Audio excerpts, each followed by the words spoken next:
కానీ కాదే ఇంకా కాబోతున్నాను. ఎప్పుడవుతాను, ఆ బిడ్డ ఎలా ఉంటాడో, ఆ ముక్కు తీరు ఎలా ఉంటుందో అని.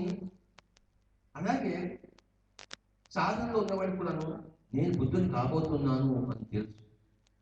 ఎందుకంటే ప్రతి తల్లికి కూడాను, అంటే కాబోయే తల్లికి తెలుసు, అందరూ తల్లులు అయ్యారు చూసింది, అందరికీ గర్భాలు వచ్చింది, అందరికీ బిడ్డలు పుట్టారు, నాకు గర్భం వస్తుంది, నాకు పుట్టాడు చూసింది అందరూ.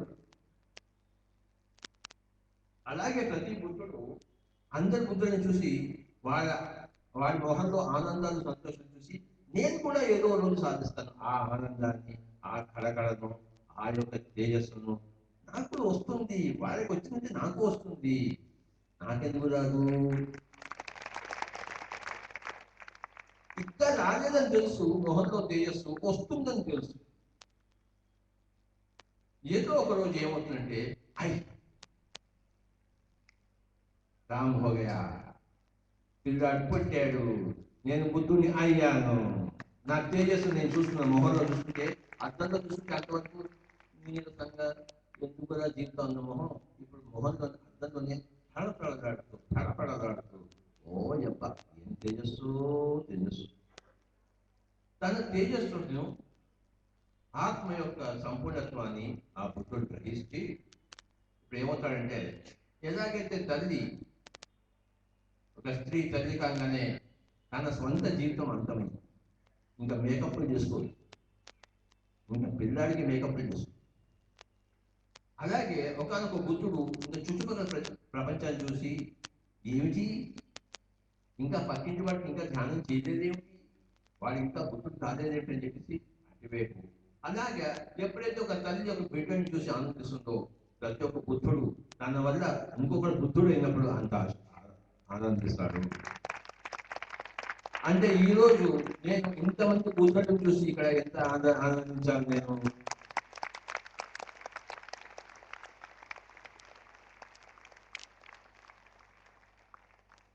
అదే సామ్యం, అంతకన్నా సామ్యం లేదు.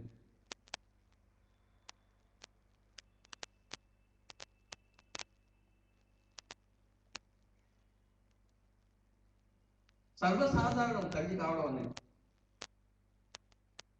ప్రతి ఆవు, ప్రతి చీమ, ప్రతి ఏనుగు, ప్రతి ఒంటె, ప్రతి సింహం అన్ని తల్లులు ఉంటాయి.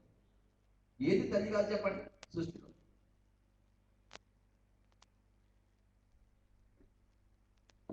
ఏది తల్లి కాదు? అలాగే ఏ మానవుడు బుద్ధుడు కాదు, అందరూ బుద్ధుళ్ళు అవుతారు, గ్యారంటీగా అవుతారు, తప్పకుండా అవుతారు. అందులో ఆశ్చర్యకరం ఏమీ లేదు.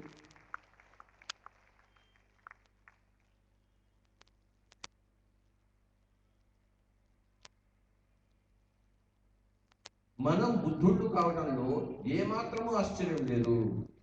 ఇది ప్రకృతి సహజ చర్య. ఒకనొక స్త్రీ తల్లి కావడంలో ఏమాత్రమూ ఆశ్చర్యకర విషయం లేదు. ఇది ఒక ప్రకృతి సహజ చర్య, అది అలాగే జరిగి తీరుతుంది. నువ్వు ఏ విధమైన అడ్డంకులు వేసుకోకపోతే, నీకై నువ్వు అబార్షన్ చేసుకోకపోతే,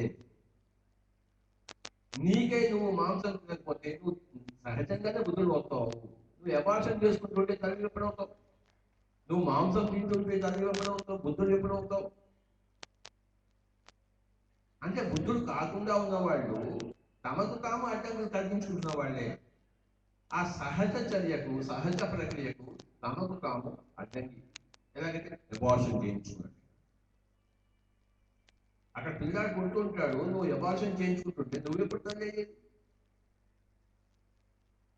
ఆ ప్రకృతి సహజ చర్యకు నువ్వు అడ్డు రాకుండా ఉంటే, అలాగే ప్రకృతి సహజ జీవనానికి నువ్వు అడ్డు రాకుండా ఉంటే నువ్వు సహజంగానే బుద్ధుడు అవుతావు. అందులో ఏమాత్రం ఆశ్చర్యం లేదు.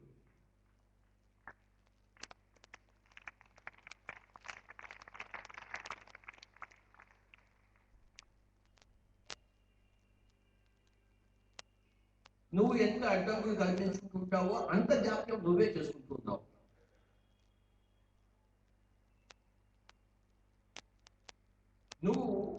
నీకు నువ్వు అడ్డుపరుచుకోగల శక్తి ఉంది, కానీ ఆ శక్తి బాగా ఉంది మనకి. ఆటంకవాది కాగల శక్తి ఎక్కువగా ఉంది. ఆ ఒక్కటి ఆటంకవాది తనను తీసేస్తే మనం సహజంగానే అలా ముందుకు వెళ్ళిపోతూ ఉంటాం. ఒక నదీ ప్రవాహంలో ఒక దొంగ ఉన్నప్పుడు అది సహజంగానే వెళ్తుంది సముద్రానికి. అదేమి ఈదక్కర్లేదు దొంగ. నదీ ప్రవాహంలో దొంగ ఏమి ఈదక్కర్లేదు. ఎందుకంటే ప్రవాహంలో ఉంది, సహజంగానే వెళ్ళిపోతుంది. అలాగే మనం ప్రకృతి సహజ జీవనంలో ఉంటే అది ఆ ప్రవాహం తనంతట తాను అది బుద్ధ తీరానికి తీసుకెళ్తుంది ప్రతి ఒక్క మనిషిని. ఆ ప్రకృతికి విరుద్ధంగా జీవిస్తే అప్పుడు నిన్ను నువ్వు ఆటంకపరుచుకుంటున్నావు మై డియర్ ఫ్రెండ్స్. ప్రకృతి సహజ విధానము, ప్రకృతికి అనుగుణంగా ప్రతి ఒక్కళ్ళు కూడాను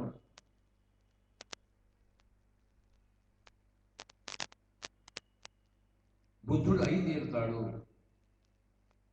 ఎక్కడో ఒకనొక చోట వాడు మరీ వికృతంగా ఉంటే అప్పుడు వాడు ఎన్నో జన్మలు తీసుకుంటాడు. అది తప్ప సహజంగా as a rule people will normally become Buddha's. As an exception they become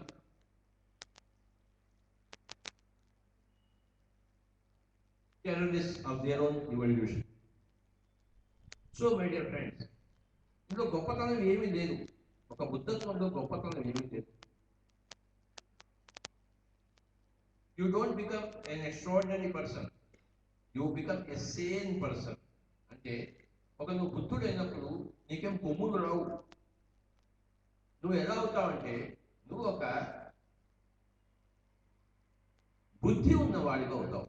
సేనిటీ అంటే బుద్ధి, ఇన్సేన్ అంటే పిచ్చోడు. ఇప్పుడు నీకు బుద్ధి ఉంటుందంటే కొమ్ములు రావు. నీకు ఒక బుద్ధి వస్తుంది. ఏం బుద్ధి? ఎంత మాట్లాడాలి, ఎంత వినాలి. పక్కవాడి దగ్గర మాట్లాడుతుంటే ఒక్క నిమిషంలో తెలిసిపోతుంది వీడి దగ్గర ఏదైనా ఉందా లేదా అని సరుకు. ఒక మాట వినంగానే సరుకు లేకపోతే నమస్కారం అండి అని వెళ్ళిపోతాం. సరుకు ఉందనుకోండి కొంచెం ముందు వంగి ఏం చెప్తున్నాడో విందాం. ఎలాగైతే అన్నం ఉడికిందో లేదో ఒక మెతుకుని మనం పట్టుకుంటే తెలుస్తుంది అది ఇంకా ఉడకాలా ఇంకా ఉడకాలా. మన పక్కన ఉన్న మనిషి ఉడికాడా లేదా. ఒక్క ముక్క మాట్లాడితే అక్కడి నుంచి ఒక ముక్క వస్తే దాన్ని బట్టి మనం చెప్పచ్చు ఎంత ఉడికింది ఎంత లేదు.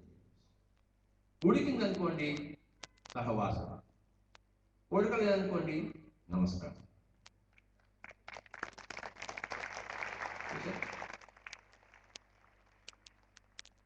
ఇది బుద్ధి. తెలుస్తుంది మనకి పక్కవాడు ఎంత అని మనకు తెలుసు. ఎందుకంటే మనం ఎంతో మంది తెలిసిన కనుక పక్కవాడు ఎంతో మంది తెలుసు.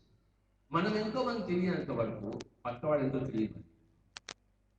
ఉడికిన అన్నాన్ని తిరస్కరిస్తుంటాము, ఉడకన అన్నాన్ని తింటూ ఉంటాం. చూసారు ఎన్ని అనర్థాలు చూడండి.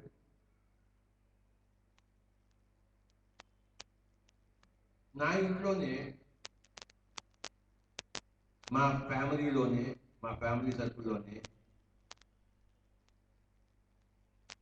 ఒక్కడు నా దగ్గర తెలుసుకోండి, కానీ మీరందరూ ఇక్కడ ఉన్నారు. ఏమిటి అర్థం?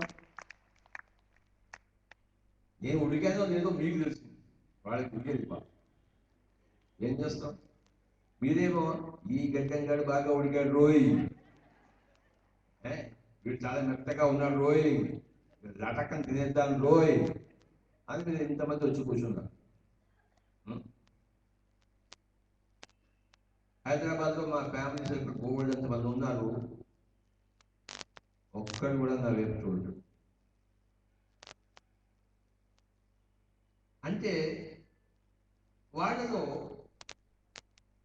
నా దుఃఖము ఏమిటి, ఎందుకు వచ్చింది అనే ప్రశ్న కూడా ఇంకా ఉదయించలేదు వాళ్ళు. ఇక్కడ ఉన్న వాళ్ళందరిలో ఆ ఆధ్యాత్మిక అంటే ఏమిటి, దుఃఖం నాకు ఎందుకు వచ్చింది, ఆ దుఃఖ నివారణ నాకు కావాలి అని ఆ ప్రశ్న ఉదయించి దాని అభ్యాసం కొనసాగించి బుద్ధత్వం పొంది అలా బుద్ధత్వం